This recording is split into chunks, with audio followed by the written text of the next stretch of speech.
Team India మాజీ captain Mahindra Singh Dhoni 43వ జన్మదినం జరుపుకున్నారు. ఈ సందర్భంగా ధోనికి సోషల్ మీడియా వేదికగా అభిమానులు, మాజీ క్రికెటర్స్, సినీ, రాజకీయ, వ్యాపార ప్రముఖులు విషెస్ తెలియజేస్తున్నారు. అయితే ఇప్పుడంటే పెళ్లి చేసుకుని ధోని బుద్ధిగా ఉంటూ మిస్టర్ పర్ఫెక్ట్ అనిపించుకుంటున్నాడు. కానీ పెళ్లికి ముందు ధోనికి సంబంధించి చాలా పుకార్లు వెలువడ్డాయి.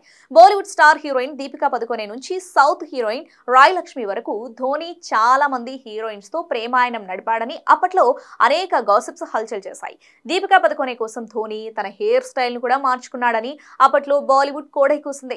యువరాజ్ సింగ్ కూడా దీపికాను ఇష్టపడడంతో ట్రయాంగిల్ లవ్ స్టోరీ నడిచిందని ప్రచారం కూడా జరిగింది.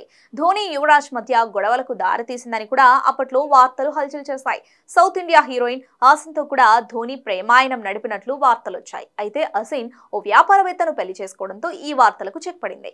ఇక మరో సౌత్ ఇండియన్ హీరోయిన్ లక్ష్మీ రాయ్తో కూడా ధోని డేటింగ్ చేసినట్లు అప్పట్లో వార్తలొచ్చాయి.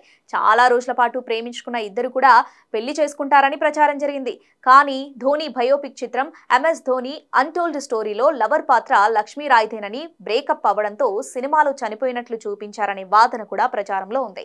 అనేక రూమర్లు వినిపించిన తర్వాత 2010లో సాక్షి రావత్ ను ధోని ప్రేమించి పెళ్లి చేసుకున్నాడు.